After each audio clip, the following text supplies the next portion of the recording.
when guys open up, usually they want solutions to the problem. They don't want you to just listen to them talk. They want to tell you something, then you're like, okay, this is what you should do and follow these guidelines or something like that. But when you open up and tell your girl, first of all, she's not going to have solutions for you. No, but I and think then it next depends. she's going to lose respect and all the attraction she has had for you. Yes.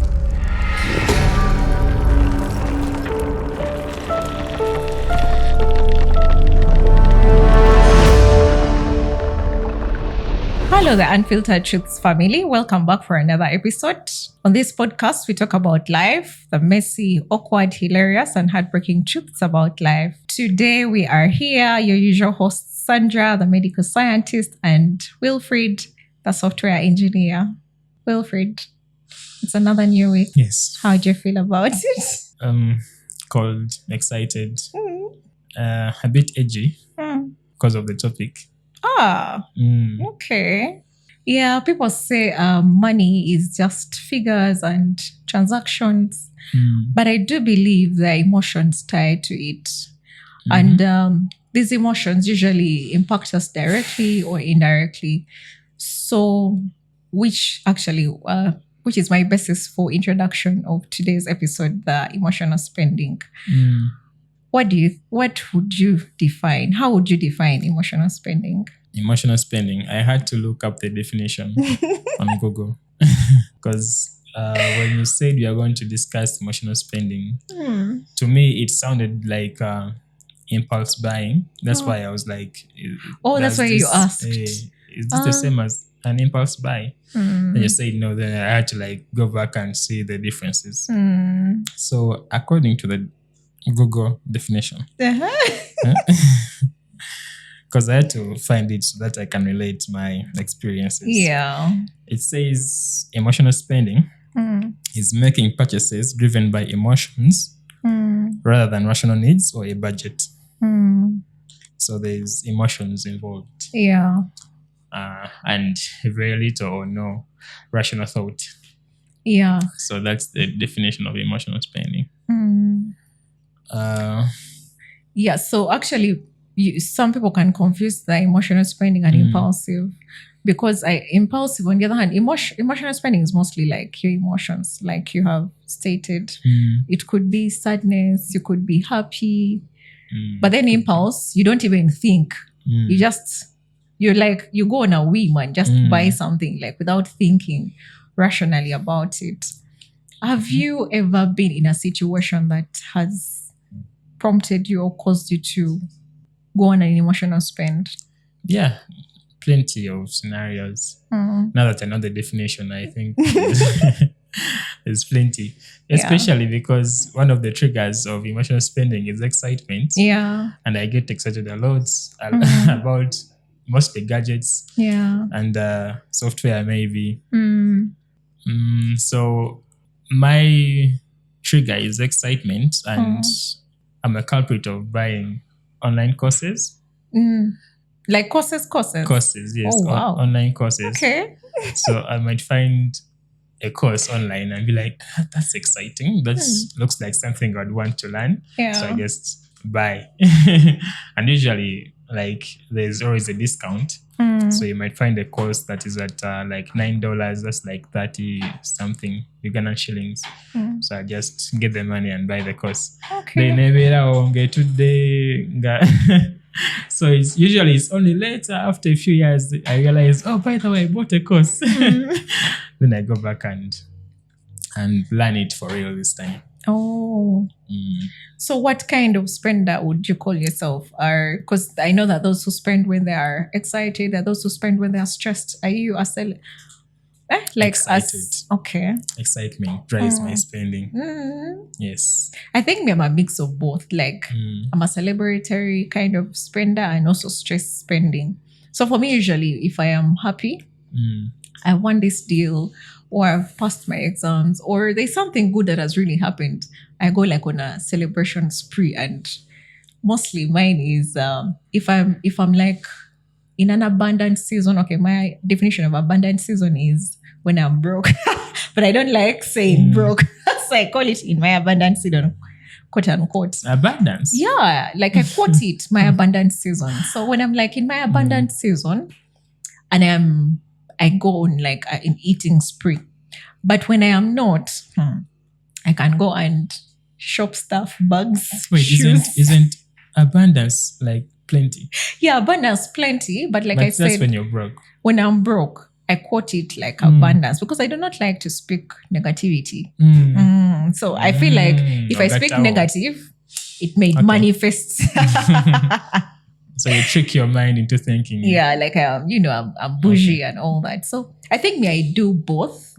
But my biggest triggers, I think, are when I'm low, like on that low, like when I'm really, really on that low. Like sad, I am stressed. Those ones trigger me so much. The excitement could push me into impulsive, but these ones, the low moments, really make me feel like I need to buy something. So what do you think our emotions are like? Psychologically, they are drivers of emotional spending. Yes, they are. But mostly it's the person and how they manage their emotions. Emotional spending, of course, it's in the title, like it's emotional spending. But I think you have to be self-aware to the point that you realize that I'm excited. I'm about to spend this amount of money. This is not rational. Let me think about it more. And I came up with a COP. Is it a COP? Okay. A coping mechanism. A coping mechanism. So if I see something exciting, I usually give myself a few weeks. Like, let me first wait. if the desire is still there, then I'll go and get it. Because usually this has just begun like recently, last year. But usually it was just again like just go and get it, just go and get it. But yeah, I think it depends heavily on the person and how they've attuned to their emotions, how self-aware they are. Yes. But then sometimes someone is not. Self-awareness, I think, takes time, like it takes deliberate effort. So in the event that you are not self-aware, do you think people should manage their emotions or something? I don't know, have some sort of emotional intelligence? I don't know. Yes, people should manage their emotions, like period, generally, across all aspects of life. And in regards to money, I think it's just, what's that word? Self-awareness? No, self-awareness. What's that word? When you're bringing awareness to people, what's it called? I think it's awareness, like an awareness campaign. Yeah, something like that. Because I think people don't realize that what they're doing is emotional spending. So you kind of have to tell them or show them their spending habits.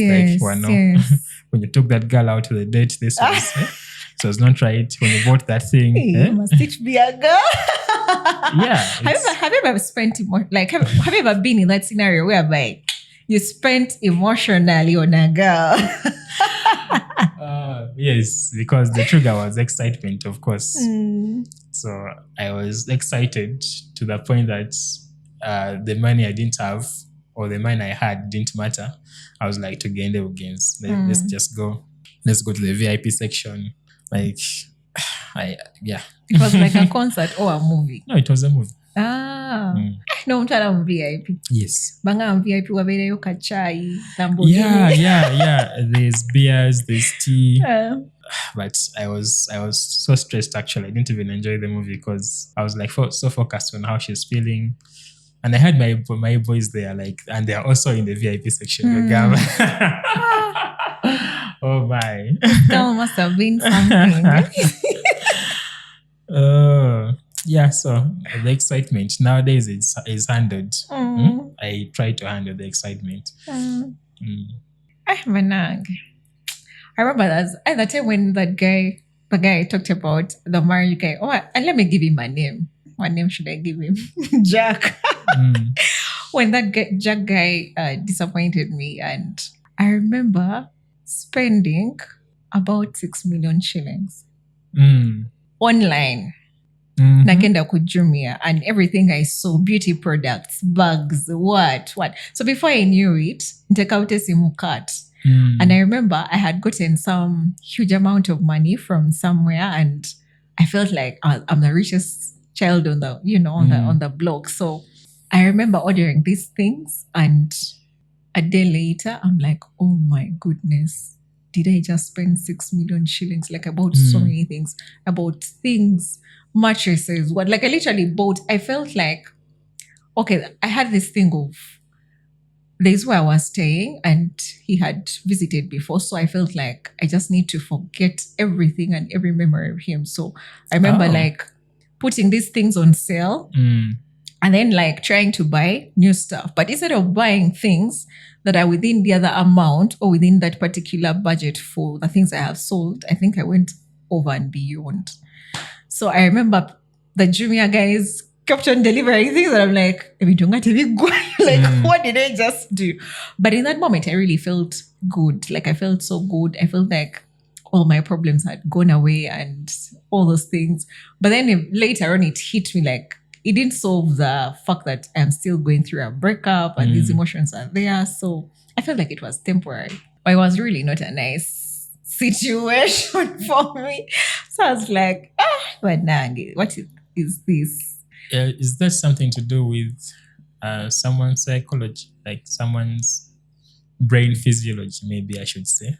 Because like, I don't see how I could spend money just because I'm heartbroken. In fact, I'll just be like reclusive. I'll just be in my room like, Oh, no. Because you see now, every time you do something nice, like in your mind, like your brain triggers like some kind of hits. Those dopamine hormone things. So you feel good, pleasure, this sort of reward. So you feel happy in that moment. So I think it plays a role with your psychology. And so there's people with a much higher propensity to emotional spending. Because usually when people get heartbroken, they like to listen to Adele sad music. They're in their rooms, they don't want to eat. And yet others will like stress eat. But I think it depends on how you. Now, me when I'm stressed, I can stress eat or I can stress shop. Sometimes if I'm like in the worst cases of like abundance, I will even walk into a shop. Worst cases of abundance. Like extreme poverty. I'll walk into a shop and then just try on clothes, like trying on shoes, trying on maybe lipstick and all those things. So it makes me feel good. I may not have purchased, but at least I have like that feel good feeling in that moment. And you basically feel like, you're good. But then in the long run, it affects you. Like it has impacts on your health, on your finances, or your relationships. What do you think are some of the impacts emotional spending can have on people in regards to the different affairs of their lives? The biggest one I have is debts. The other could be doing whatever it takes to get that money. Or saying that drug addicts cannot fail to find money to buy drugs. And if they can sleep hungry. Yes, they can sleep hungry, but they can never fail to get money to buy drugs. So I think it plays together with emotional spending. So debts will be a very huge issue. And then the other thing of doing whatever it takes to make sure you have the money to spend, even though it doesn't make any sense to get that money. So those are the two I have, two impacts. I think also in relationships, like it can really strain a relationship. For instance, if people are married and then one is frugal and then the other is always on a spree because they're in some sort of emotional state, I think it would also affect the marriage, the couple, their finances. But I also think even the savings. I mean, you could have saved up this money maybe to buy land because one year you're pissed off with someone, then you go shopping, bags and all those things. So I think it really has a big impact. But then also mentally, it can like worsen your depression or anxiety, because I remember there was a time when I had that financial low moments, I was feeling depressed. Of course, finance was part of them, though it was a small extent, but with other things constant, I didn't have money. Here I am in high debt, but then I could still have money to go like on a spa, and eat, like just go and spoil myself because I want to feel better. But then in the long run, you're like, oh my God, this money, I would have paid off this debt. Nekati, the debt burden is increasing. And now I'm worse off than I was. So I have a feeling it would also like worsen you. You're chasing the feel good moment. Yeah. You feel good in the moment. Yeah. Which actually would not really be very, very, very good. I think all these triggers we are talking about, the sadness, the excitement, I think there's a deeper issue. Oh, yes. Like someone just has to fix something. By the way, you're right when you say that. I think usually, I think it's like you're masking the underlying issues. Because if you dug deeper or if you went to like therapy, you realize that actually it's not even the sadness. It's not even maybe something big. It could have been like a trauma from somewhere. And then it has been, when you say that, it makes sense. I think it masks, like you're masking something. You're masking by spending. You're masking some deep-rooted emotions, some feelings there that I got dealing with. So how do you then therapy? How do you unveil those feelings or deal with them? I think you need to, like, for starters, reach out to someone. If your friends are able to help you do that, you can start there. But therapy would be like professional therapy, I think would be a good place. Do we have therapists in Uganda? Yes. How many do we have? Oh my God, there's so many. So many. I also see a therapist. I read an article the other time when we were doing money, but I forgot to mention. They mentioned that by the time they wrote that article, which was 2021 or 2022, we had 42 psychiatrists. Yeah, psychiatrists are different from therapists. Yes. Psychiatrists will give you, like, let me say, if you have like a condition like depression, schizophrenia, they give you medicine. Mental health issues. Yeah, the mental health issues. They give you medicine. It's more like therapeutic bit. Now for the psychological bit, because when you're handling like mental health issues, you need to, you get better results if you're doing two. Psychotherapy to deal with your mental state, like unveil those issues. Why are you feeling sad? Then maybe you go deep down and like, okay, I lost so and so, blah, blah, blah, those things. Now this one, the psychiatrist is like to diagnose from all these things you've said. I feel hallucinations. I am seeing pictures, funny things. They will be like, okay, maybe based on what you've told us, you have maybe schizophrenia or you have depression. So for this one, it's therapeutic. Okay. The other one deals with the mind, like to cope. Because remember, there are so many stresses in life that will always push you down there. And everyone we are all mentally ill, but the degrees vary. You know, like when you flip the scales, there's 14 million Ugandans who are mentally ill. That's what the article said. Yeah, so when you flip the scales and get above a certain threshold, then you are into the other zones of mental illness, actual proper mental illness. But I think these therapists are supposed to help us to like remain within these confines of not being sick. And then be able to cope, because life is all about coping. Like small things will come and trigger you, but then you need to cope and be like, okay, I'll shake this off and then move forward. So, but I think therapists actually, they are real. We have online, we have physical. So in Uganda? Yes. Are they mostly men or women? I think they're variety. They're both men and women. Like I've seen a male therapist and I've also seen a female therapist. Who would you rather go to? No, I think it depends on your level of comfortability. Previously, I used to be like, I want to go to the men. But then sometimes when you are exploring certain traumatic events in your life, and you may not be comfortable talking to a man. So for me, I think it's about comfortability. If you're comfortable opening up to a woman, be it. If you're comfortable opening up to a male, then you do it. We had a therapist at my former school. Yeah. She was a very pretty woman. So guys used to flock her office. Yeah. Because she was pretty. And I also went there. I was like, man, I think I should also go and talk about my issues. Now you guys are not going to see a therapist. I was about to ask you, how do you get men to see therapists? How would you go about getting your man to see a therapist? My man, like for instance, usually, like I keep saying, I love to listen to men. I know you don't believe me, but I love vulnerable men. So for me, if I talk to you, never be vulnerable. He's lying. No, the thing is, if you talk to your man, like everyone knows how their person is. So if you see your man is behaving a certain way, find ways to listen. First of all, listen very, very attentively, both the verbal and non-verbal, and pick those cues. So you can introduce him. It's okay to talk to someone. Sometimes he doesn't have to tell you whatever he's going through. Also be open to that. Like tell him, okay, if you can't tell me, let's find someone and you talk to them just to help you. And then you talk about your issues. My experience is men don't like talking about their issues, especially with their women. Yeah. So I'd rather go to my boys or go to some guy I know this guy is going to help me. Because when guys open up, usually they want solutions to their problem. They don't want you to just listen to them, talk. They want to tell you something, then you're like, okay, this is what you should do and follow these guidelines or something like that.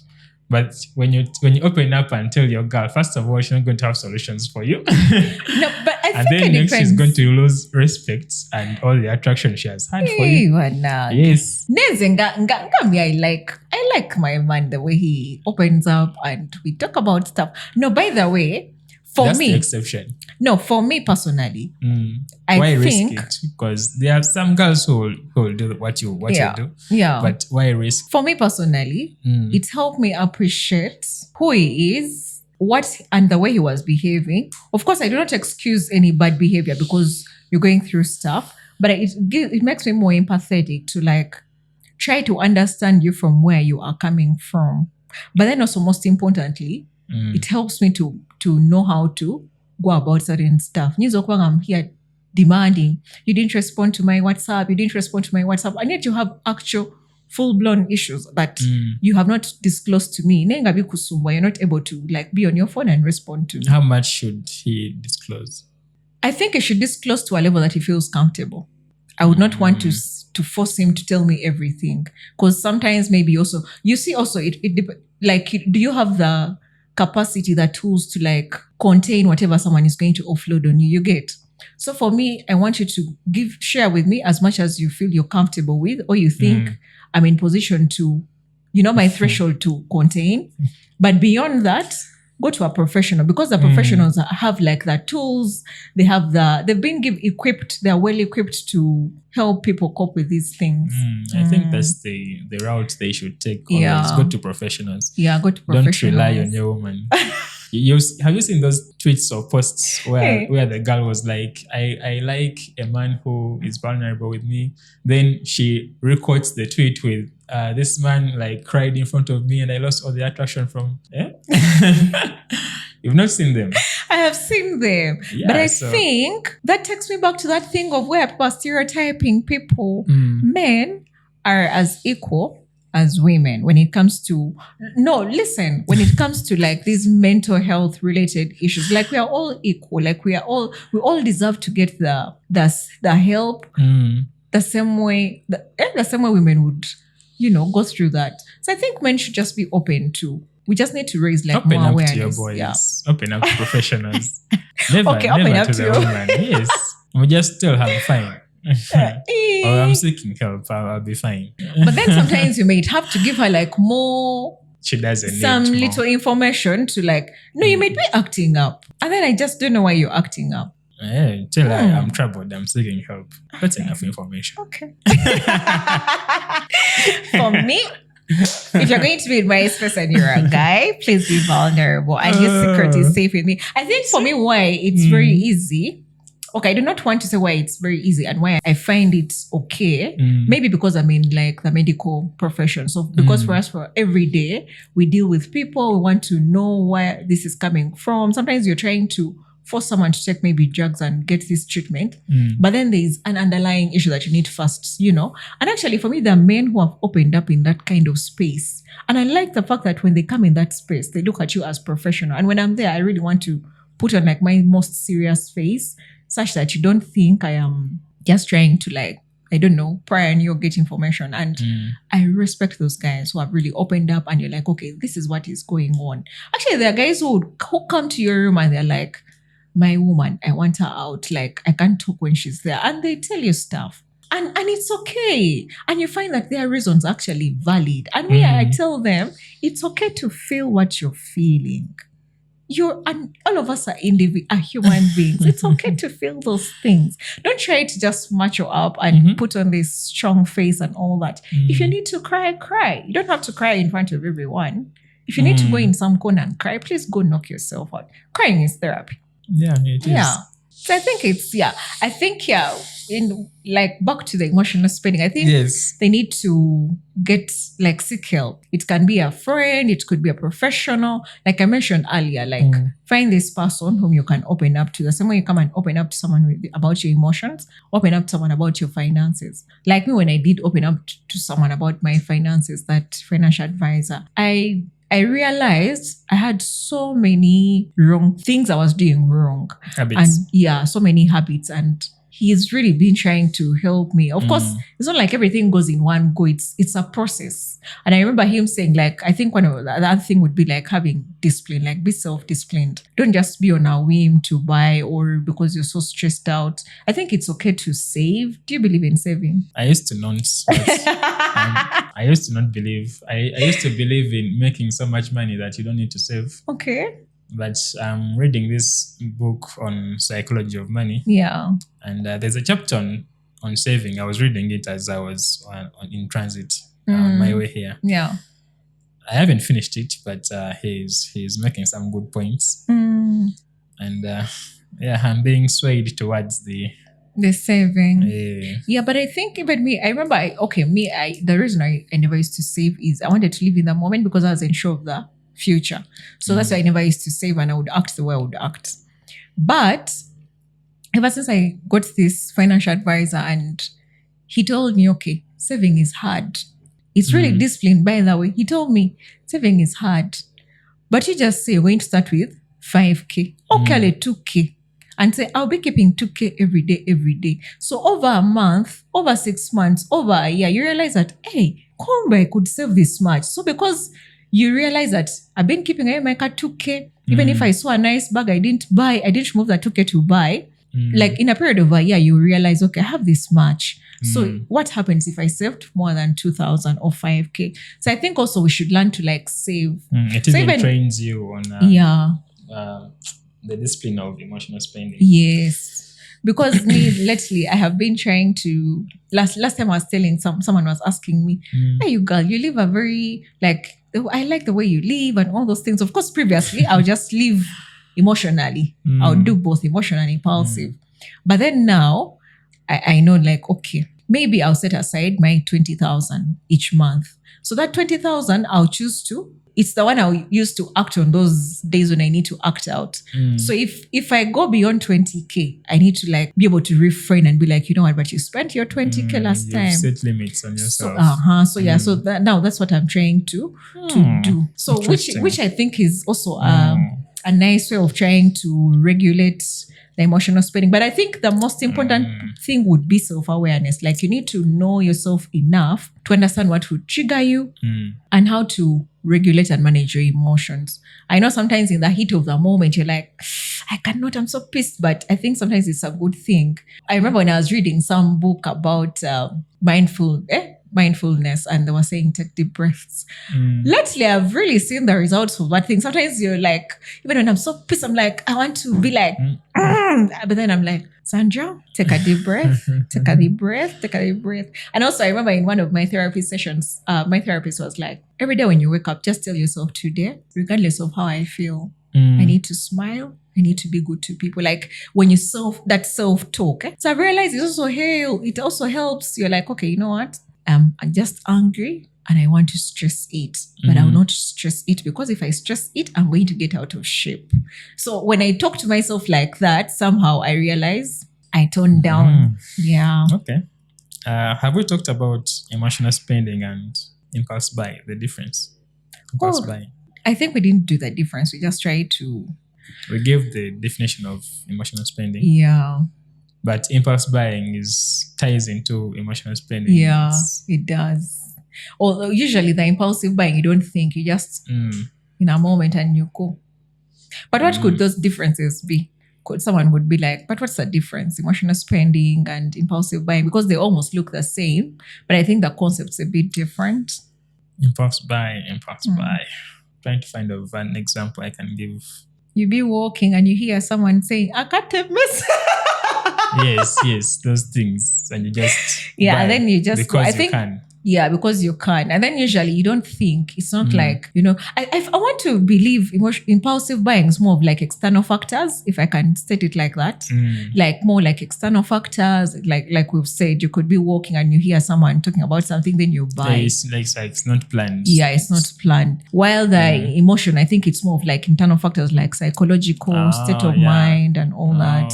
Yeah. And I feel like emotional spending is more like a repetitive kind of behavior. Because impulsive, you could, because remember, these emotions are constantly there, so you might find that you're always in habit of that.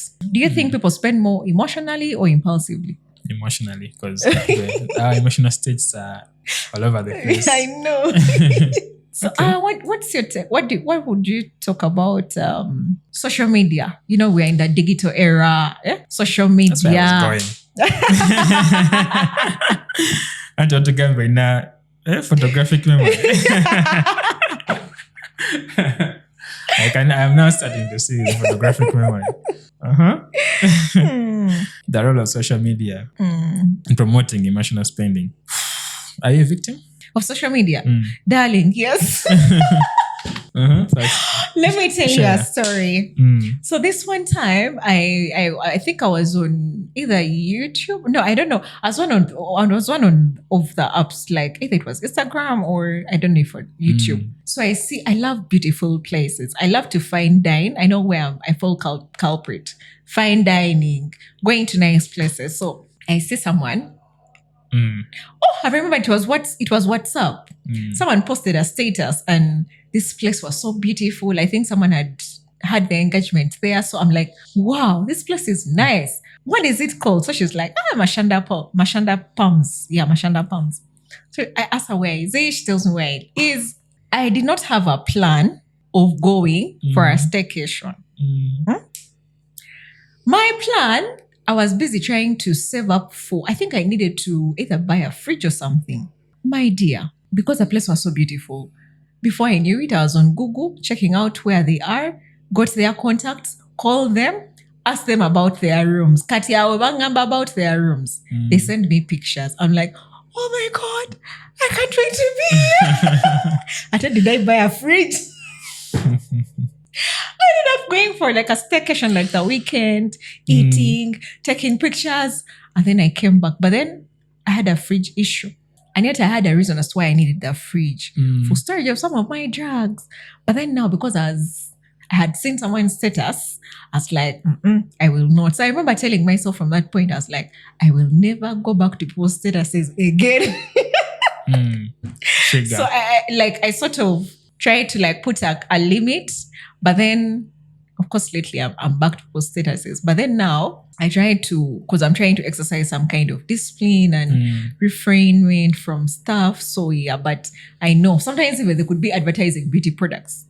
Like there's a time when they were advertising clubbing products and I'm like, if someone's skin can be like this, then I'm going to go and buy.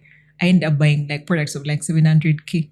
It I needed 700K to top on to pay up my rent. So man, social media. I'm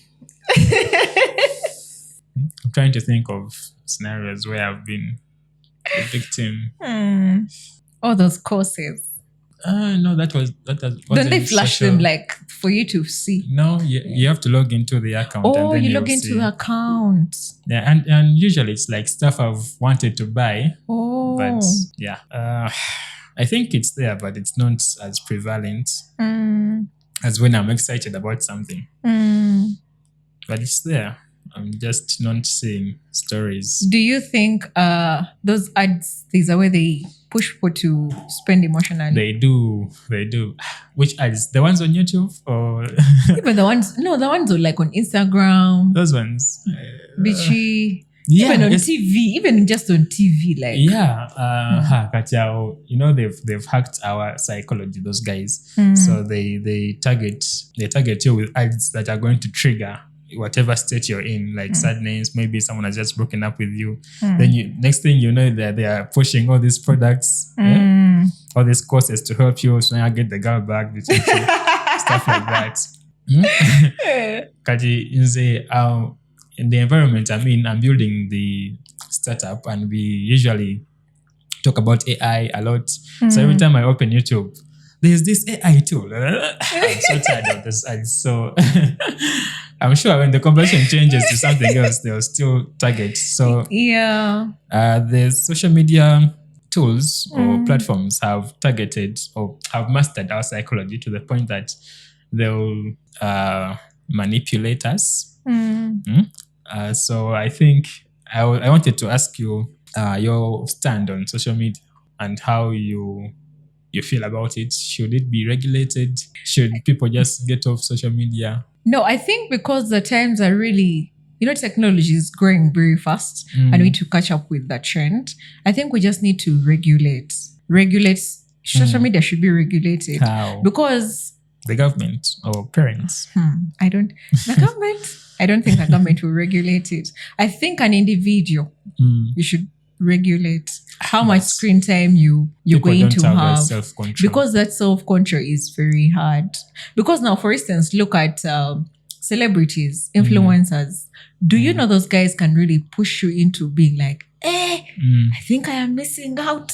Like there's that kind of FOMO of you have that fear of missing out. Because these guys will be like, guys, I'm here, bichi. Kumbe, they are trying to promote a place, Kumbe, they are trying to promote a brand. Now for you, be like, oh my goodness, they have the latest gadget. They're in a very nice, fancy place. So now, like me who loves beautiful places, I'll see this person here, then I'm like, I think I should also go and check it out. Like you start feeling like as if you are not enough. You want to, you feel like you want to, like you compare yourself with them and then you want to live that life. Like they have put out that luxurious life, which maybe is true, but then for them, they're doing a business, like they're on a job. Yet for you, you are in your middle income status and you need to live within your means. So I think, if they could turn it, if they could promote in a way that does not trigger others, I don't know. But which is a bit hard. The goal is to trigger people. The goal is to trigger. And drive sales. So it's a tough one. But I think self-control on screen time would work. Tough one. Because, by the way, when you say it like that, I remember setting like, my screen time will be 4 hours. Do you know the time hits and then you're like, then they ask you like, there's like a pop-up message of, should you extend time or you curse? And you're like, extend time. Now you put it to unlimited. Before you know it, you spent 23 hours on social media. I think that's self-control, because I've done it with Instagram. I realized I spent a lot of time scrolling. So I set mine to 15 minutes. So when it hits, I'm like, okay, just please until tomorrow. I think self-control. But how do we get ourselves to have that self-control? Because it looks like it's a hard pill. Like it's very hard. I don't know how would we get ourselves there. Because now you set timers, then you want to get past the timers. I think the first hurdle is realizing that these platforms are targeted to keep us on screen. So realizing that they want you to keep scrolling, I think that's one of the first hurdles people should get over. And that, because I'm a tech guy, I know what those guys do to these platforms to make you keep wanting to scroll. That's why when I set the limit, I'm like, okay, as long as we're there, let me wait for tomorrow. Because I know they want me to keep scrolling so that they can, keep pushing products in your face. Yeah. So I that what should I call it? Awareness. I like awareness. But I think also you need to be self-aware as an individual. Yeah, you need to be self-aware. But I think also have like goals. I mean, if you go to you have like, I have to go to work, I have to do this. So just squeeze some little screen time in there and then focus on these other things. Or maybe having offline connections. How about that? Yes. Like we cultivate connections whereby we do not have to necessarily be online. Like we do physical meetups, maybe engaging in activities that don't keep us on the screen. I think people are bored generally. Because I realize most of my screen time is when I have nothing to do. Like you have nothing to do that day. So you end up scrolling on YouTube. Do you scroll on YouTube? You don't scroll on YouTube. You scroll on TikTok and those other social media platforms. So I think being busy, genuinely busy, like you have a goal you want to accomplish. I think that will occupy your mind to the point where you've forgotten even about your phone and your social media accounts. So being busy, genuinely chasing a goal. Then there's outdoor connections, like you've spoken about, but also those ones, because people carry their phones. So usually, like at the book club, I noticed most members, like they don't hold their phone. Yeah, usually we don't. When we meet.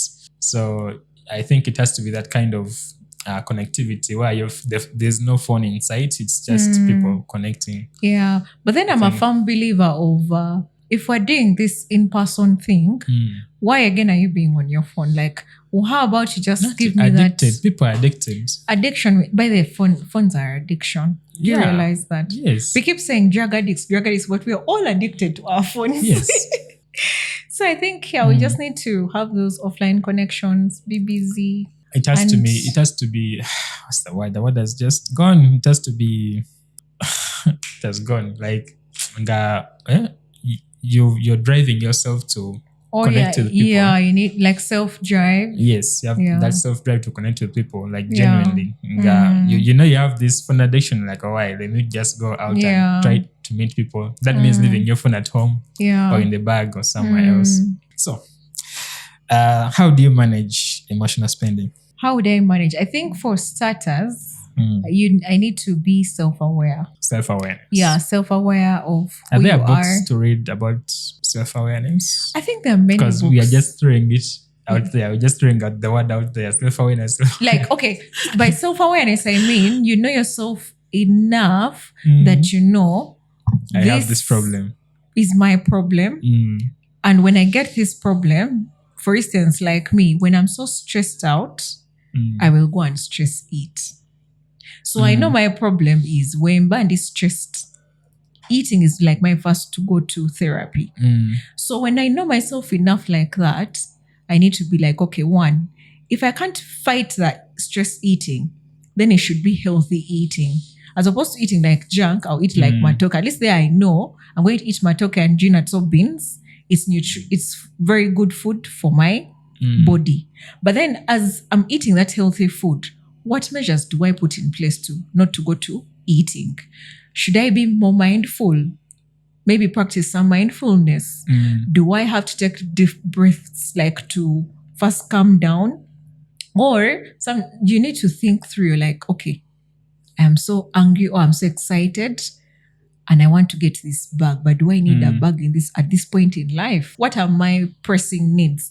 Like it's more like saying what are your needs and wants. So you would want to go for essential stuff than the other things that are pushing you. But I think for me, my biggest one would be like first know yourself, know the things that trigger you, and then know how to deal with those things. But then if you, in the event that you cannot know who you are and all those things, at least save. Be like, okay, every day I act out on 50K. At least set aside each month 50K. On days when you act out, you're going to act out on the 50K that you saved. Yeah, I think you need to save as well. Like have a plan, budget. Do you believe in budgeting? Yes, because it's part of planning. Yeah. So yes, but I'm not so, what's the word? I'm not like a control freak. Like I don't like budget all the way to, I can have like an overview of this is maybe how much I might spend or how much I need, but I leave room for wiggling or flexibility. I don't like controlling my life that much. But I like to see where I want to go, and I'm like, okay, these are the steps I need to get there. This is how much I might need, but of course, life happens. But I thought sticking to the budget is the goal. Yes, because eventually also being room for flexibility. That we do not know how much flexibility can be flexible. Plans change. Sometimes plans change.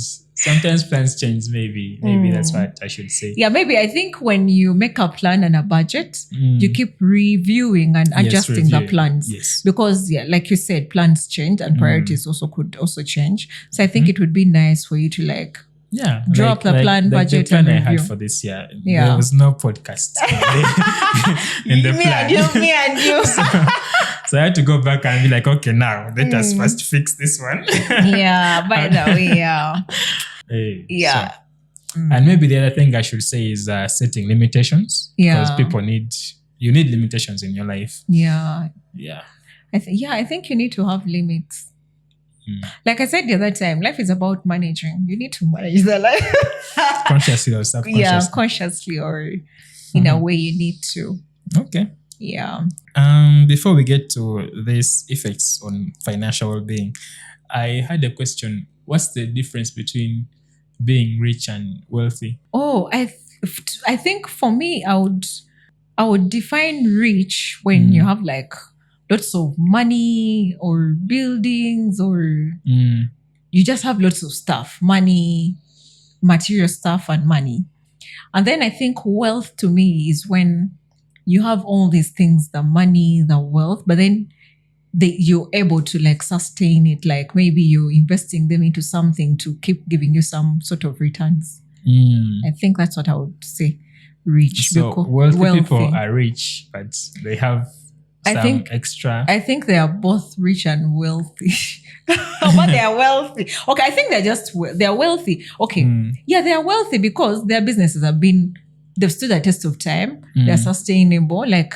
They're able to do things whenever they want without worrying that even if this collapsed, there's still some income coming that can still replace this. I think that's how I would. Because if there's two people and they both earn, let's say 5M every month, but that is kind of rich in Ugandan terms. Yes. 5M every month, you're both rich. Yeah. But then one guy has some investments somewhere, some fund somewhere, has maybe 100 miles somewhere that you don't know, that you don't see.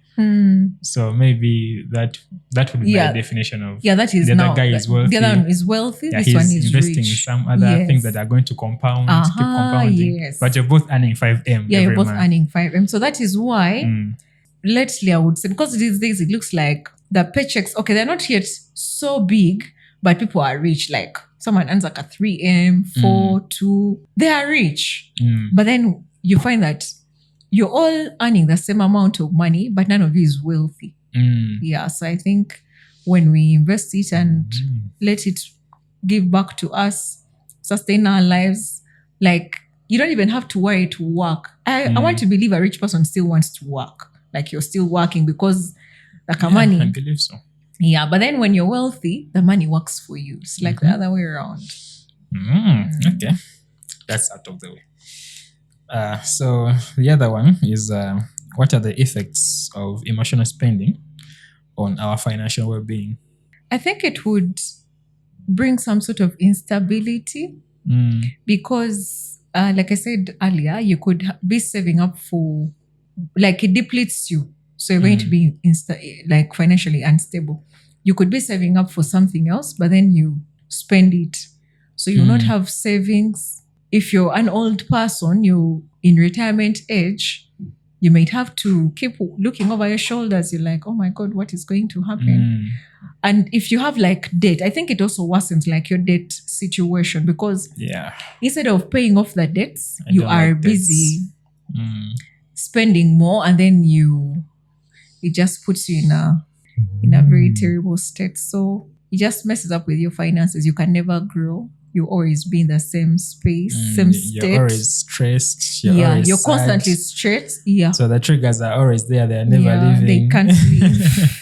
And I don't think you can even have time to invest because your pleasures or your priorities are more short term. So you do not have. I mean, if your debt situation is growing, you not think of investing. You have debts choking you. So I think it puts you in that kind of state. Emotional spending and financial well-being. I still believe all these things they have some deep roots, something you must fix. you as an individual. Yeah. Because things keep like compounding. Before you know it, you're like, you're in so much debt you can't even know Yes. how you got there. Yes. Like I said in the other mental health episode, when at first I thought, because usually I would be like, my God, you guys, which is true, when I am in my abundant season, I'm very bitter, I'm so angry. But then lately, like 3 weeks ago, I remember someone called me about something. It was really small, but then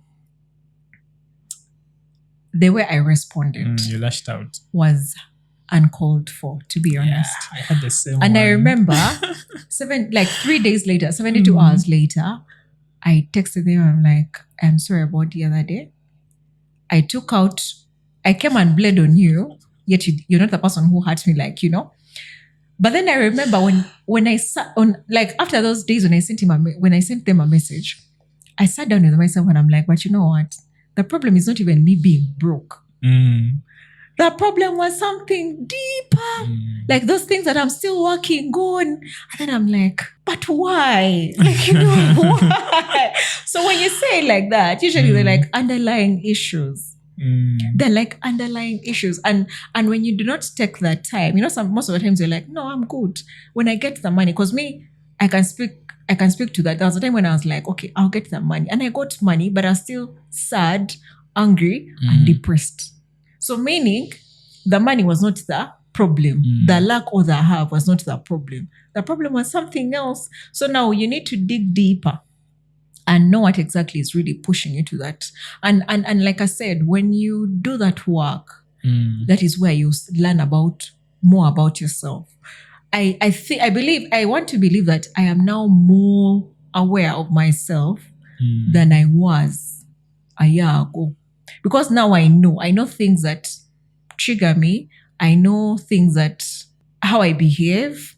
And then sometimes, of course, you're still caught up in the heat of the moment and you act out. But then I can realize, and I'm now able to like recollect myself and maybe even apologize if I must to. Or not because I'm trying to justify something, but because I have that so much awareness that I want to learn and control things. So these days I've been trying to practice, like, because there's a money. When you don't have money, everything triggers you, pisses you off.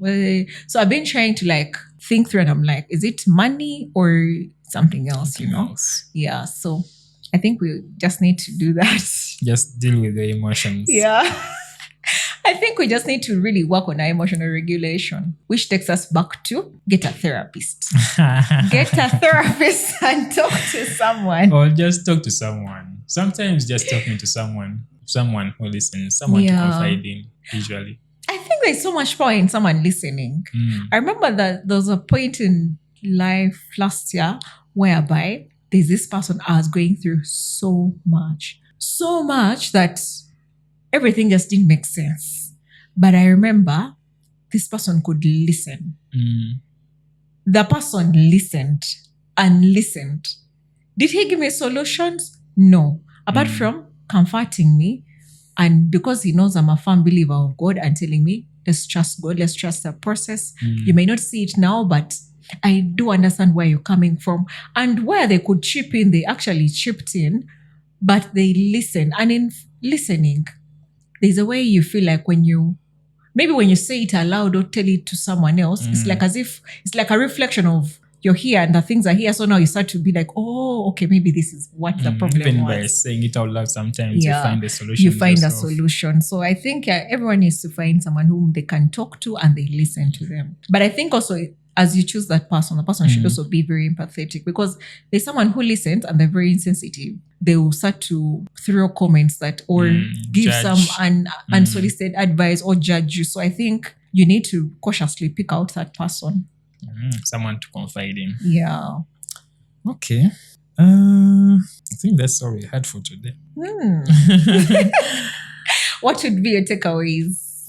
What would you want to like tell someone who doesn't know that they're emotionally spending, how to go about it, or they are struggling? Oh, before even we get there to the takeaways, do you think people usually have like guilt or shame feelings of, oh my God, I'm emotionally spending, and they don't know how to go about it, or that they are struggling? I think the guilt comes after you've spent the money. Yeah. It's like when you're so horny, you like go to Pornhub or something. Then you're like after watching the porn and maybe masturbating, then like Did I have to do this? Did I have to do this?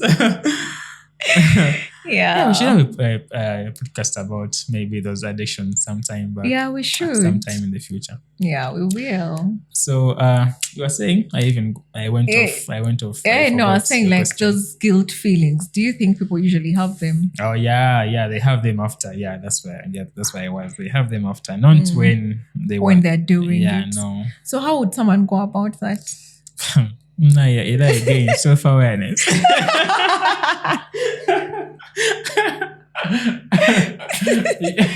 Well, once you realize the problem, you halfway there to solving it. Yeah. So you first have to realize that this is a problem, then you can begin seeking for solutions. Yeah. Now we're busy telling people you budget, why you save. How would you advise someone to budget, like for their finances? I think be realistic. Budgets according to your life and how you spend your how you earn. Or how you earn.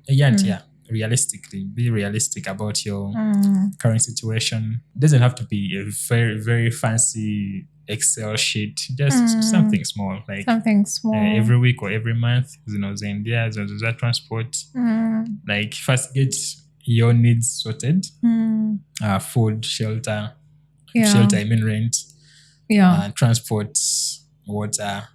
Once you have the basic needs met, then you can maybe leave room for these other things. But man, even to have the discipline to do something like that, because you get your salary and then the first thing is like you're going to first pay off the debts. I know. I don't even know why. Yeah. Then by the time you realize, you're like, you're left with like 500K. You haven't paid rent. You don't have food.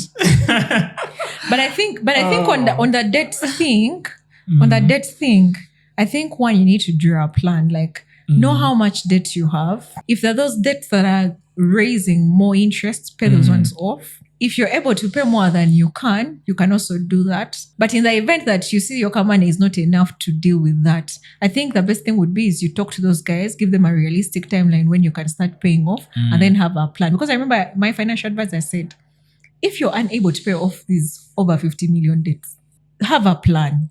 Like either do something, a business that brings it. Because now remember, your debt situation is growing. Your income is not growing, but you must pay off these debts. You must also live your life. Like you must invest. You must do all these things. So I remember him telling me, talk to those guys, set a realistic timeline. Some of them will be mad. Maybe they will put penalties. Negotiate where you can. Tell them maybe from 6 months from now, I'll be able to start paying and I'll pay like this. Then have a plan. If it means to do like a business, which gives you 200 shillings every day, at least you know. I have 200 income that is coming in. At least it will cater for this debt. So I think also that is also good to know. Yeah. So what are our takeaways today?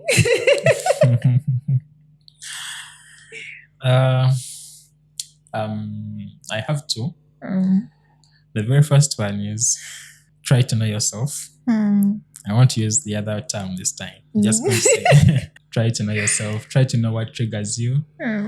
And most importantly, what you want out of life. Yeah.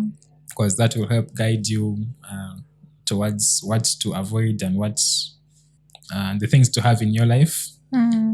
Then the other thing I have is, because I'm reading The Psychology of Money, and the author wrote a letter to his son. Yeah. It was a very wonderful letter. I think I should read it to our audience because I liked it. Yeah. So it says, you might think you want an expensive car, a fancy watch, and a huge house, but I'm telling you, you don't. What you want is respect and admiration from other people. And you think having expensive stuff will bring it, the respect and admiration. Yes. It almost never does, especially from the people you want to respect and admire you. So I'll leave you with that later. Oh, it's nice. Yeah, something to ponder, something to think about. Usually it's not like once you know yourself, there's a peace that comes. Yeah. Like you're no longer affected by other people's opinions, external factors. Because when you were managing, this is what I want. Yeah. The things I want to do. So there's no longer that external influence. So yeah, those are the two things I'll leave with the audience. Okay. I think my takeaways would be emotional spending is purely tied into our emotions. Let's handle our emotions appropriately. Let's know who we are, like Michael said. Let's know the triggers. It's okay to delay gratification. Oh, yes. Plan for that vacation, plan for that dress, plan for that thing, because there is so much power and still you still have the same good feeling when you eventually get that thing. So delayed gratification does not mean you are poor or you are missing out. Do not be swept away by that FOMO. Like, don't feel like you have that fear of missing out. Social media, if you're a social media addict, enjoy the social media, but do not be swayed away by ads, influencers, lifestyles. Just know who you are and what you want. And yeah. So let us know our emotions. Let us be self-aware. Tell us in the comment section, what triggers you to spend emotionally? I think that will be it for today. But before we close, thank you so much for liking, subscribing, and sharing our podcasts. If you liked this video, tell us what you liked the most. Share with us those stories. We can't wait to hear from you. Tell about those weddings that you didn't sell for. Oh. No, there's people who have so much date because they married. Oh yeah. I believe in small weddings. Like how many people? Do you know I keep telling people like 20 and they're like, do you have a small family like that? But I believe in intimate weddings. Like I want to be able to know all my guests, not seeing a bunch of old people or a bunch of young people whom I do not know. So yeah. Okay, until then, see you. What are you doing? What you're doing? Communication in relationships.